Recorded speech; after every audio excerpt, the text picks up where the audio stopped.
Good evening, everybody. My name is Lennart Stichler. And my name is Julius. And we have the honor to represent the Helvetian Investment Club, the largest student-run finance society in the German-speaking region. Tonight, we have the honor to be welcoming Dr. Wolfgang Fink, CEO of Goldman Sachs Bank Europe, one of the leading financial opinion shapers in the industry. Over the next hour, we will be covering his personal career path, his principles, and the broader overall market before we open up the floor to questions from the audience. But I believe Julius here on my left-hand side has some further introductory words. Absolutely. So first of all, thank you all for being here, and thank you, Mr. Fink, for being here. It's a great honor to have you all in person. Mr. Fink is, as mentioned, currently serving as CEO of Goldman Sachs Bank Europe. Initially, Mr. Fink, after obtaining his master's degree in economics at the University of Vienna and a PhD at EBS Business School, started out in 1993 at Goldman Sachs in London, in the London office in the Mergers and Acquisitions department. Later on, he rotated within the firm into the principal investment area and subsequently served in various management positions. Ultimately, being named CEO of Goldman Sachs Bank Europe in 2019. So now, wholeheartedly appreciating the opportunity of being able to talk and listen to an individual with this extent of experience, I may invite you to join me in warmly welcoming Dr. Wolfgang Fink.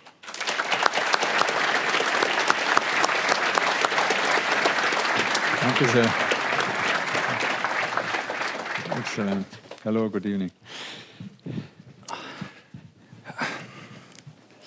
Yeah, Mr. Fink, thank you so much again for joining us tonight. We do appreciate that you have quite a packed schedule, so we're even more appreciative that you took the time out of your calendar to join us today.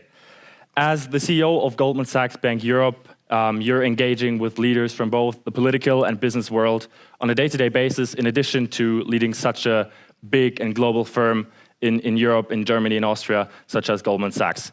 So with all of that in mind, we would be curious, what have you been up to this past week? And maybe if you want to elaborate on that, how does the European CEO of Goldman Sachs Bank spend his Sunday afternoon? Okay. First of all, thank you very much for having me. Warm welcome. Great to see so many of you. What has the CEO of Goldman Sachs Bank Europe been up to? That's quite interesting because you obviously in banking, you have a lot of sort of core tasks which you have to master every day. But my scope of work ranges at the moment from first and foremost, and we talk more about that later, probably the clients and the concerns, the issues, the problems, the opportunities with clients. And at GS, if I may say so, you should never lose sight of that. That's the most important thing. The other part is obviously a lot of engagement with policymakers, with governments, with stakeholders of all sorts, and with our people. And these last weeks, in particular, the weeks heading into the end of the year are super packed with meetings and projects and discussions with all of them. We have a lot of discussions at the moment around the European agenda, still in finance and what we do on regulation, on banking union, on capital markets unions. Very topical, the recent developments in Germany that you probably have all seen in terms of the cut on, or the cap on expenses for the green transition on the one hand. Obviously, clients looking at the current year, at the capital markets and its difficulties and how to maneuver these.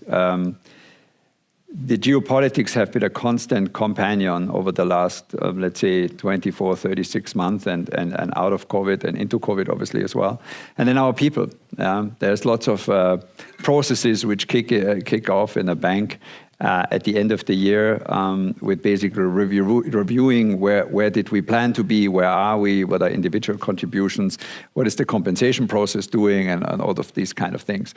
So if you ask me, that's sort of a mix that I encounter every day in my meetings, and that well travel into the weekend. And the weekend, frankly, sometimes is the best place in a week to think, discuss, plan ahead, take some time out.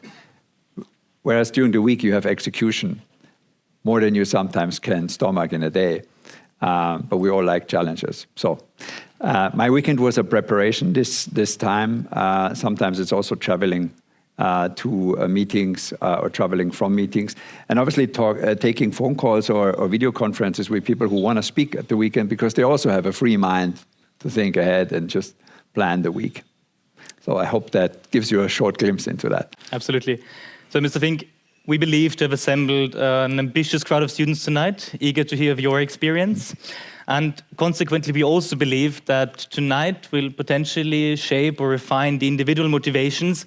And as we are aware, there was an instance at your alma mater at the University of Vienna where one of our previous guests, Dr. Paul Achleitner, gave a speech about investment banking and more specifically the US markets.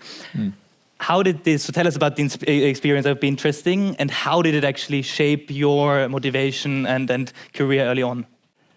Yeah, I guess my interest in investment banking was really sparked by one of his lectures at the time, and it was in the context of a controlling seminar, controlling sort of course, and they had practitioners come in and talk. And you can obviously read about that stuff a lot, but then if somebody come in and just tell you this is what they do, and at the time, obviously, it was M&A, M&A, and M&A, and it was war stories about hostile rates and obviously Bavarians at the gate, and all that kind of time coming through the experience of one person in the room, very eloquently talking about that, leaves you with, okay, I need to know more about this. And so I did my own research, obviously some interviews, and really got ultimately to meet people in London at the time to talk to me more about their job. And what followed was an application and fortunately an acceptance, and then on it went. Yeah, but I think it's really a bit of, okay, what I'm interested in. There are so many things that you during a full study that you see, that you experience, and you chart your way. And finance obviously needs to interest you, and then you want to connect what you hear and what you read with people and what they do. And I think in this case it really worked. You mentioned your successful application at Goldman, and then throughout your career at Goldman, you took on various different positions. And just to highlight a few milestones, you joined in the M&A department, then moved to the principal investment side before taking on various management positions, such as the head of the investment banking business in Eastern Europe and Russia, or leading the European industrial investment banking sector, before then later being appointed CEO. How did you navigate those internal career opportunities, and how does this broad set of experience help you in your day-to-day job as now the Chief Executive Officer? Yeah, I think that when you start a career, it doesn't mean it's the end of learning, right? And studying. It's just changing its format. You learn on the job. And if you stay as curious as many of you are in this room, then actually you just see as you do things interesting avenues. And when you start in a pure M&A role, it's obviously M&A has a certain fascination because you work on big deals, you work on decisive moments in a corporate history, you work with people that have done probably when you start as many M&A transactions as you, i.e. none. And then if you have done 2 or 3 or 4, you have done more than most of your clients, at least at the time. And so you become a partner very quickly, a trusted partner. You have a strong team around all these dynamics. As you master that, there's clearly, the more you know, the more you don't know. And at that point, you just start, okay, I need to learn more about financing. This is super important. So then you want to learn more about financing products. I want to learn more about risk-taking. You go into the principal business, as I did, because people felt that the ultimate risk-taking decisions are taken, at least for the equity in the principal business. And I really liked the principal business, but what I learned a lot about was finance. At the time, and still today, 3/4 of the whole thing is debt finance. So you learn a lot about debt finance. So then you have the regional dimension. Okay, where are emerging markets versus mature markets? Russia at the time was an emerging market. So emerging market finance is very different from what we do in the established markets. How do you calibrate the risk working in an emerging market? What kind of transactions do you do? What are the ones you can't do? How do you calibrate that premium for the risk you're taking? And so that's a totally new set of experience. And if you continue that way, that led me then to a further specialization for a European group with all the aspects.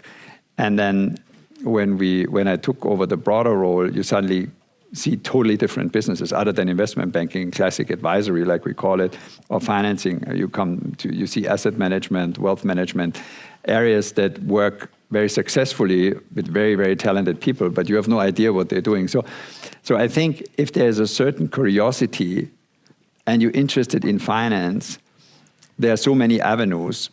And obviously preparedness needs to meet opportunity. These things are not charted out. You gotta be ready for that opportunity and then say, yep, that's something I will do.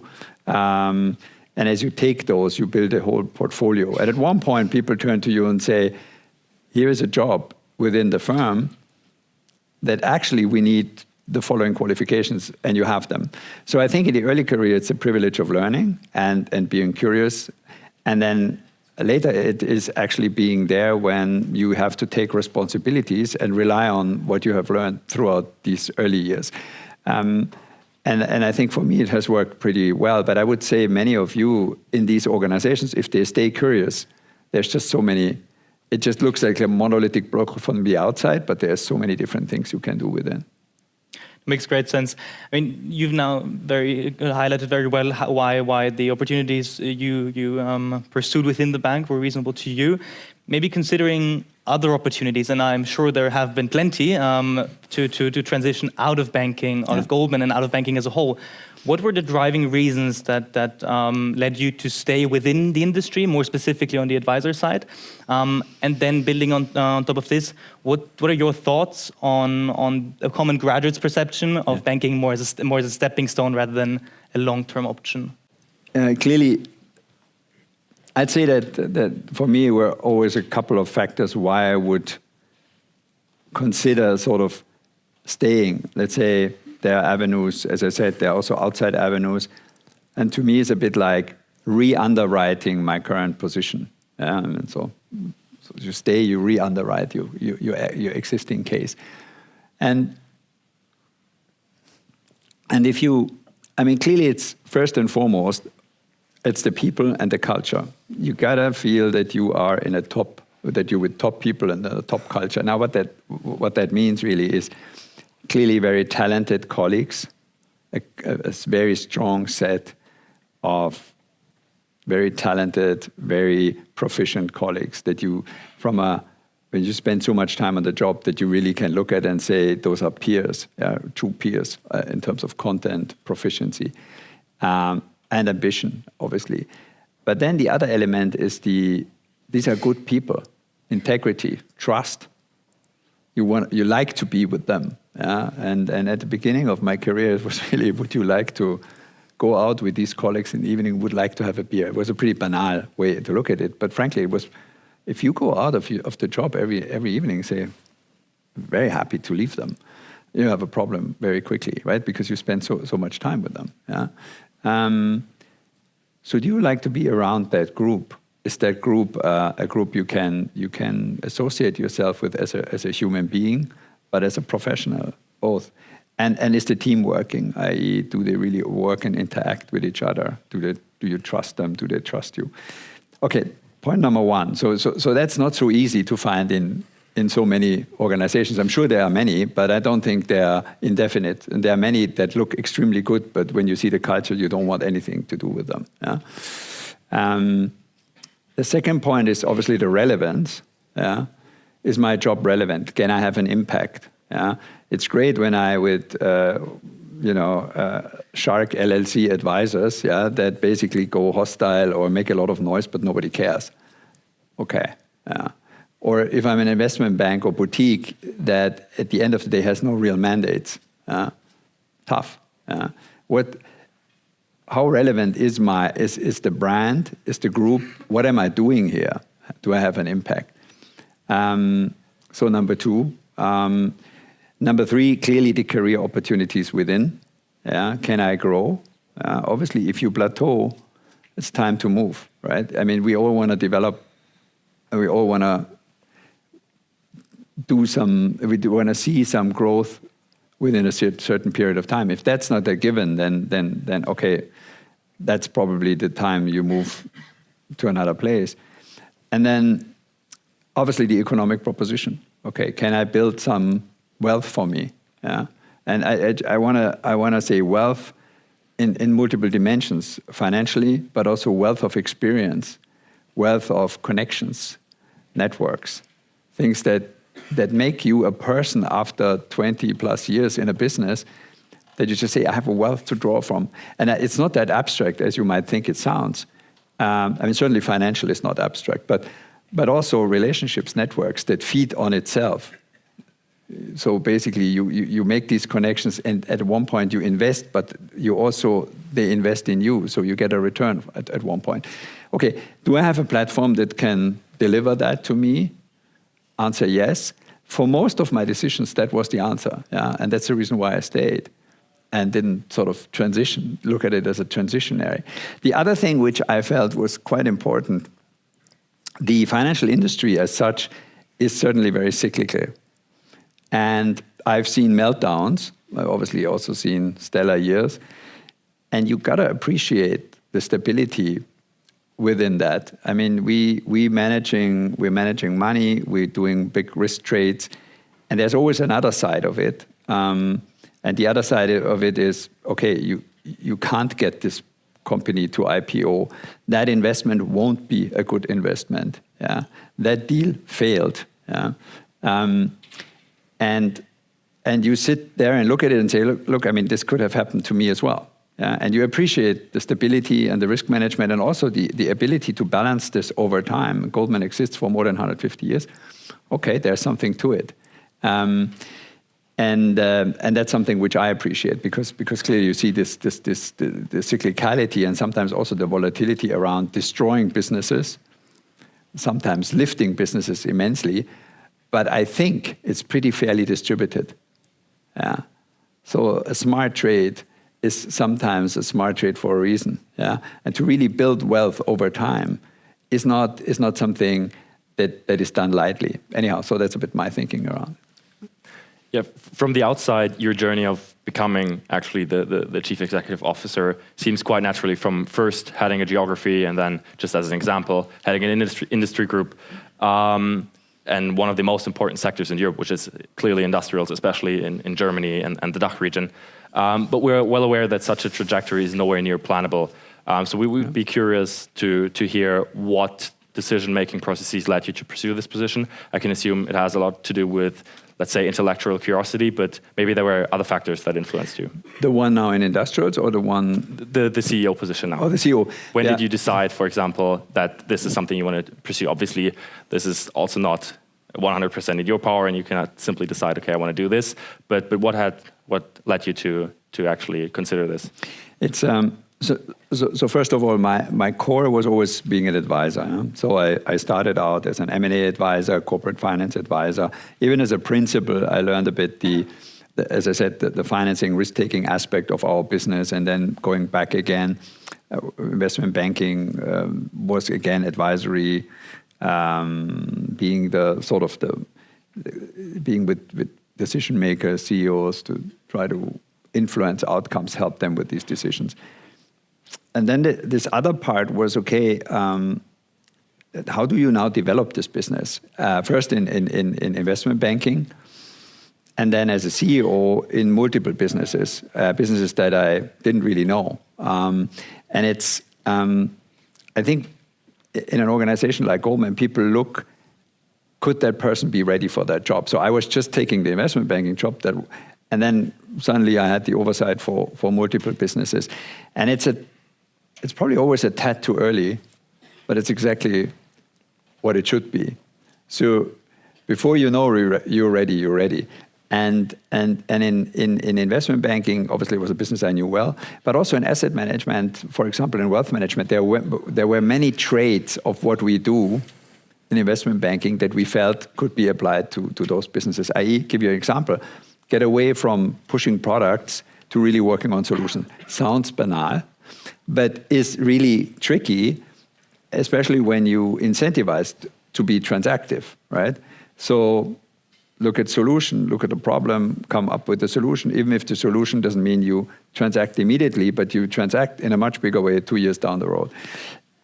Things like that, where you basically could apply lessons we learned in the classic advisory business to other businesses, connecting the dot, making sure that people work together. It sounds banal, but it's not that easy. If you have very successful people selling very successful products, make them part of an advisory group where they put their advice into a solution from different divisions, we can be much better. So basically then joining the dots for multiple divisions, adding sort of extra through that activities looked very commercially attractive and interesting to me. So that's the reason why I really appreciated having the opportunity to run the whole thing.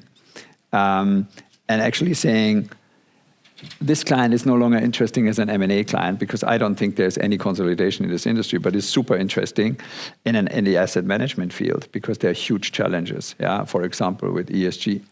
And maybe we can put experts together and build something. And actually, this client will be a very relevant asset management client in future.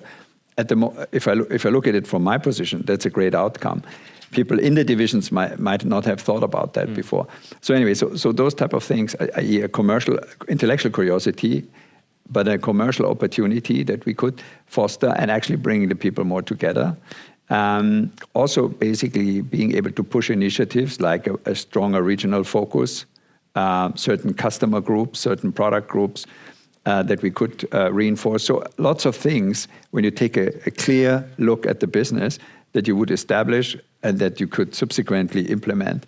And that's fun, actually, when it really comes through, i.e. you see the results. It's a very positive energy coming from that. So that was really the CEO job. I mean, the CEO job, I have to say, is that's sort of the responsibility for the whole business. But the CEO job also involves the job to run a bank. We have now a 240 billion balance sheet bank in Europe, continental Europe. And that is a whole different dimension. So where I was looking at the asset side in the beginning of the bank, now I was increasingly looking at the liability side and say, how do we finance all those assets? And that's an additional dimension which I found quite interesting, coming basically from 2019 when we basically put the European bank together in Frankfurt. Yeah, maybe to just quickly ask a follow-up question on that. From my understanding and from our understanding, Goldman Sachs, especially on the investment banking side, is one of the only firms who is planning to get rid of the geographical coverage teams, but instead is trying to place everyone in industry teams. So maybe to have the benefit of both the local expertise, but also the sector expertise. Was that maybe also something that was taken from somewhere else and then applied to a new business area? Or how was the rationale behind that? Yeah, I would say it's not black and white, but and that's back to investment banking now. We're talking investment banking coverage now. Yeah, I would say the following: the strength of the regional footprint was always something that we were very proud of. I'm still very proud of. By the way, we have increased the regional footprint. We're now doing deals like Viessmann, which in a way is a mid-cap Mittelstand company. We have sort of gone down the spectrum. We do lots of mid-cappy 500, 600, 700 million M&A, which we didn't do in the past. So in a way, from the client spectrum, I wouldn't say we have gone sector. We've gone very deep in the region. But that's the one dimension. The other dimension is obviously the sector expertise. And sector expertise allows us something. It allows us to pull expertise from all over the globe in a specific vertical, like healthcare, and just put these people in front of potential clients. And you can't do this region by region. Yeah. And I always said, we are not a collection of regional investment banks. We are one global or one European bank. And And it's always a pendulum, yeah. And in the beginning of my career, the regional organizations were super strong, and they were like little fortresses, that sort of a French fortress, a German fortress, a Spanish fortress. And that served well the market in the beginning as a very immature market. As it matured though, yeah, you had to bring more. And a global investment bank like Goldman brings global connectivity, global expertise. You should know what your competitor in Japan is thinking, the same like in the US, if you sit in Europe, and who can bring this. And we felt that's something for us. We can't let that to the competition. So that's the reason why we put more sector expertise in. But it's still a blend. It's not the one or the other, because sometimes regional, local connectivity is just key. You cannot just fly somebody in and that person disappears again, and that was it. That wouldn't work for us and for our clients. So I think it's the art of mixing the two and actually being efficient. I mean, this industry is obviously now a more mature industry. So people in the US ask me, okay, where are the cost savings? You see the cost curves in many businesses. And I'd say, partly there are. Some of them is if we can pool expertise. Yeah? And consultants have done this for a long time. We in banking have been slow to adapt that. Practice groups at consultants do that. And so I think we have tilted it a bit more to the sector. I agree with that. But I wouldn't get rid of local expertise, which I think is still a key ingredient when you have a relationship with a decision maker and you can connect with him or her locally. Yeah. Mm. So we now had the opportunity to hear about your career start and then how you grew with the firm and how the firm is adapting with you also. Maybe more to the personal growth side now, and having already mentioned Dr. Paul Achleitner, his wife, Dr. Ann-Christine Achleitner, authored actually your preface of your doctoral thesis, and it appears as if you've maintained a close relationship. We're interested if you could elaborate on how these and similar connections actually have influenced your path, and in particular, what lessons you personally took in regards to the relevance of mentorship, both professionally and also personally. Yeah. I think you have researched it pretty well, I did this PhD. I did it at a time, again, out of curiosity, because I felt that, it was something that I really wanted to go very deep for a project, which, usually we can't go that deep on our projects, and we are also not industry consultants. I cannot research something. Very often I'm presented with facts, need to form an opinion, evaluation, and state that opinion or run a process. And at the time, I found this pretty fascinating to look at the problem we're having and looking for savings and retirement savings. And so that obviously was a more academic exercise. And by the way, you realize the value of a team and working together, collaboration, when you're out there writing a thesis on your own. I have to say that. So I really appreciate it. At the end of that, being back again. But coming back to your question, so there's a whole group of people at the time from both consulting and banking who did these PhD theses. I don't know whether it's still that familiar, it's still that common today, but at the time it was. And so you build some bonds there, and then particularly with Paul Achleitner at the time, who was a senior. He was a vice president at the time. The mentorship you need from time to time people you can talk to in confidence about your own development, where you stand, and to mirror it against experience, to take some advice. There are ups and downs in these jobs. You need a compass from time to time. Say, okay, can we please talk? I really need to get my head clear, and I need to get an honest opinion. So a mentor is very, very important. And ideally, that mentor is not too related to what you do day to day, so that you can get a pretty, let's say, unbiased and unfiltered feedback.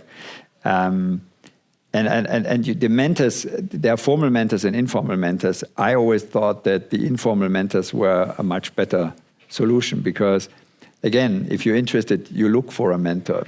You work with somebody, you meet somebody, and you just find that you find that he or she understands you, or you understand them, understand him or her, and that bond, and to keep it and to develop it, can not only be also a great network later, but in the first instance, it's just the right. It just puts a North Star. It just helps you calibrating your North Star all the time. It just say, okay, and you shouldn't underestimate how much experience reflects on you, and how much it might change your path, because you just experience something like the financial crisis in 2008, 2009, and it makes you thinking and asks you, okay, you ask yourself a couple of fundamental questions, and then who do you ask?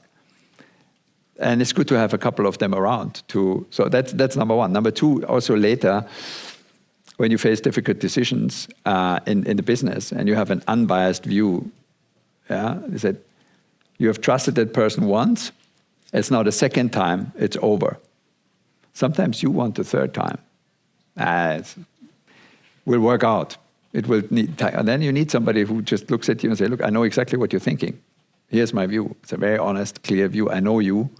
I know you want to do this. I wouldn't do it. Anyhow, so to calibrate views later on in life and help you with decisions. But coming back to the networks, they obviously stem from business, but don't forget, you meet people at a particular point in time, and you should never underestimate the controller you have built a great relationship with when you were on a transaction. 10 years later, that person might be the CEO, or he might be in a super interesting private equity position and a partner there, a senior or a very successful hedge fund manager. And to keep these relations with these people, it's just so beneficial, because it all feeds back at one point. You can pick up the phone and call one of the most highly regarded Wall Street hedge fund manager. You know what? He was the VP you worked with 20 years ago. Yeah. And you know, you meet these people and as you grow, and that comes back to me, the value of persistency, the value of building these things. They get richer and richer, and at one point you can just draw from them a lot. Yeah. And in my career, it was clearly at the beginning, as you said, Paul, but then we had many others. We were fortunate that many of the Goldman leaders at that time actually achieved great positions. If I think at our other co-head in Frankfurt at the time, Phil Murphy, he went on to be the U.S. ambassador in Germany. He's now the governor of New Jersey. Yeah.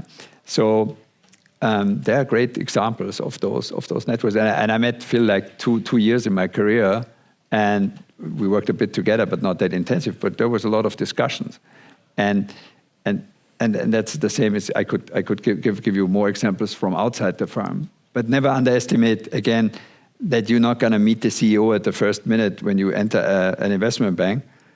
But you meet a guy who will be the CEO in 10, 15 years. We talked a lot about your professional activities and your professional endeavors, but besides that, it's also pretty important to maintain a healthy work-life balance. And I think this is even something, and I can probably speak for all of us here in this room, that even we as students think about when we consider, do we want to do an internship, do we work in finance, consulting, or somewhere else?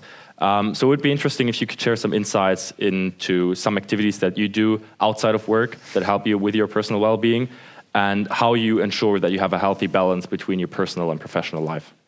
Yeah, very topical. Look, I mean, I know that this job, and when we talk about investment banking, I mean, most people would think about mergers, acquisition, corporate finance, IPOs, and not asset management, sort of wealth management. Yeah, and I would still say these areas are different, or sales and trading, for example. They are different in workload, in their specifics. But let's talk about classic investment banking, which I would say advisory. And I think the hardest thing there is not so much the amount of work, because trust me, I saw assistants at university institutes working, giving lectures on the one hand and working on their thesis on the other. I mean, they were working investment banking hours, no question. And frankly, how exhausting is this? You give a lecture, and then you go upstairs or downstairs, and you work on your thesis. And it's really deep research and work. So, the idea that investment banking is the hardest job in the world, I'm not sure. I don't buy that. But the one thing that's really hard is you give up flexibility. That's the issue. I mean, the planability in the early years is not great. And that's hard on people because that's the famous Friday evening. Yeah. So friends waiting and you say, sorry, I just got the call from, and I will have to stay and to work. And that I always felt is the hardest. But over time, this gets better because you get more agency over your business. You get a team, you get sort of, and I think our job as seniors is obviously that works really. So that if you're a VP or an associate, you really have more agency over your work and your time and your schedule. So that's number one. Number two, the one thing I learned also from my clients, by the way, you have to look for your health, and you have to look for your health early on. And it doesn't mean 4 hours of sleep and then going running for an hour. Yeah, that's not a sustainable concept. Yeah, but it's sort of saying, look, I need to build a schedule that's sustainable, and it's sustainable in exercise, it's sustainable in other interests, and it's sustainable in also how my nutrition works and all of this. And I think our current generations of young investment bankers, they are much more aware of this and much more attuned to this. And I think it's right. It's totally right. Because you want to build, I mean, that's coming back to your question, why are you so long in investment banking? That's the only way how you can be. I mean, if you burn the candle like crazy, I mean, you are out of that job very quickly. By the way, any other job of that intensity, it's not only investment banking. So what do I do specifically? I have a very strict exercise schedule. But the other thing I do is you really have opportunities also to follow your other interests. And you can marry a bit the job on the one hand and those interests, i.e., philanthropic interests that I support, boards that I'm on that are non-for-profit. I'm very interested in some of the environmental sustainability topics. I'm on the board of some foundations that deal with conservation. And those are very different people with a very different mindset, and it's actually very, very motivating to talk to them. And it also balances a bit the job, right? Because they are just so much more long-term focused in terms of conservationist goals and objectives. So that's one thing. And then the culture and the arts. I'm obviously big in the culture and I'm big in art. And talking to artists, talking to their work, the creative process that they undergo is very relieving compared to what I'm doing day to day. And the more you build your career, the more you get room for that. And you can combine it with civil service to the community, civic service, like supporting projects that we do from time to time. But you also can just carve it out for yourself and say, I'm on the board of that foundation, or I'm collecting whatever. Yeah, I mean, you can find your space, and it's so important. It depends a bit also where you see your interest going. But we have young colleagues that have ideas how to help local communities in Africa on sports, and they have a little project to support a community in West Africa as a smaller group. So we have obviously initiatives from Goldman that foster that, but your question was a bit, what do you do outside? And I think there are lots of, if you have this mindset and you see what you can do in your job, you suddenly see what you can do outside your job. Because those tools you use in your job also enable you to do those other projects. But it's super important to have it. And by the way, it makes you a much more interesting person to talk to, also for your clients. Very good. So conscious of time, before now jumping into our last question and then opening up the floor to your questions, I want to seize the moment and thank you for allocating the time and sharing everything that you have shared with us tonight. And so giving you a last opportunity now to maybe think back when you were on the other side of the room, maybe at one of Dr. Paul Achleitner's controlling lectures, and thinking of the one piece of advice, the general message that you back then would have liked to receive. What would that be? What would you like to share with the students of the University of St. Gallen tonight? Yeah, the piece of advice that would now sound pretty pedestrian to you is obviously is one which I got in our training, and it was like, always surround yourself with a group of people that at least as smart as you or even smarter, and the rest will follow. And you say, okay, well, really. But then, on the other hand, if you have very bright, innovative people around you, you're part of a community that just develops, and you benefit implicitly, explicitly from it. And that is very true of a culture like ours. And again, I'm still doing this today. I'm still meeting colleagues where I sit and say, wow, really, really benefited from that conversation, professionally or even personally. My personal advice, though, would be, if you think you want that, you need to want, obviously, that challenge, It's always important that a brand like Goldman ensures that, but then also follow your instincts as to the people you work with. Because at the end of the day, you go into this job the next day. That's all. Okay, you get up, put your clothes on, go walk into this office. What am I doing now? And by the way, who is around me? And if you think this is an awful thought, never do it. So my instinct was, I saw Paul, and I saw the people that worked with him. I just saw the group of young colleagues, and I thought, okay, I could imagine myself there. That's a community, a group that I feel, and at the end that served me pretty well, because it's so hard to work somewhere where you don't feel welcome, where you don't feel accepted, etc. So follow your instinct as to your personal relationship judgment to the group, or the feelings when you come into a group. And by the way, never think you are necessarily in competition with them. The biggest competition in your life is always yourself. And as long as you accept that, you won't get too irritated by the one or other guy who runs faster next to you. Yeah, no, thank you so much. I think that was all the questions we had prepared. So with that, I would open up the floor to questions from the audience. So if you could raise your hand, we have live here in the front going around with a microphone. Yes. Hello, Dr. Fink. Thank you for being here once again. How do you think Trump's election would impact European markets?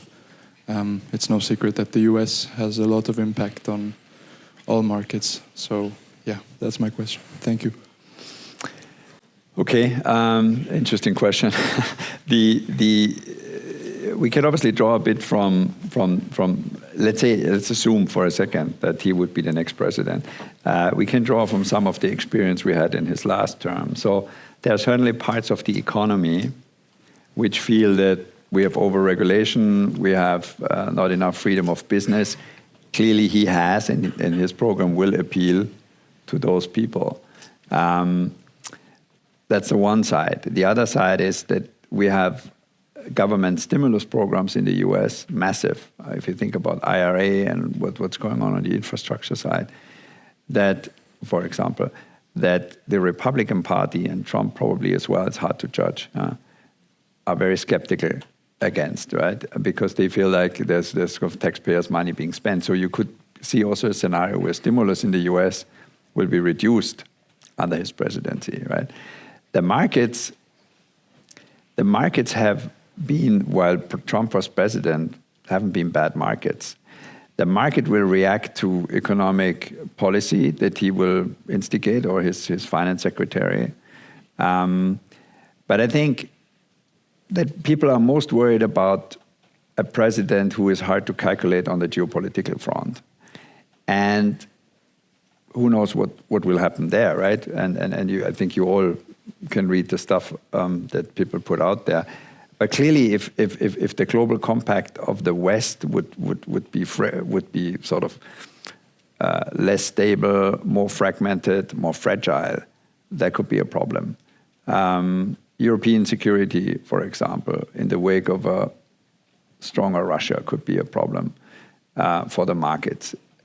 The question is, because you asked the question on the market, the question is always, how does it play out in the market? And mostly what we have seen with geopolitical crisis is that commodity markets have been most affected through geopolitics. And when you look at the energy prices, don't need to tell you what happened during the start of the Ukrainian war. Surprisingly, with the Middle East, we haven't seen oil prices spiking up. Okay, might still come, who knows? But I'm just saying that these uncertainties work through in commodity markets mostly, and then obviously stock markets if there's a perceived weakness of the economy as such. So tough to say. Certainly on the political front, probably much more noise again, but it's not clear how it will translate yet in the capital markets. It could be that the US economy gets a boost if reforms are enacted or pro-business measures are pushed by his government. It could be that the European economy gets a downtick if people feel that we are less tied up or less joined up with the US. Tough to say, but clearly more volatility ahead. That would be my prediction if that were to happen. Thank you, Dr. Fink. My question would be in regards of the learning curves. You as a CEO now have kind of hit the ceiling. What is upholding the future for you? Yeah, I think first of all, I would politely disagree with the ceiling. I still see a lot of opportunities in my current job. And give you an example.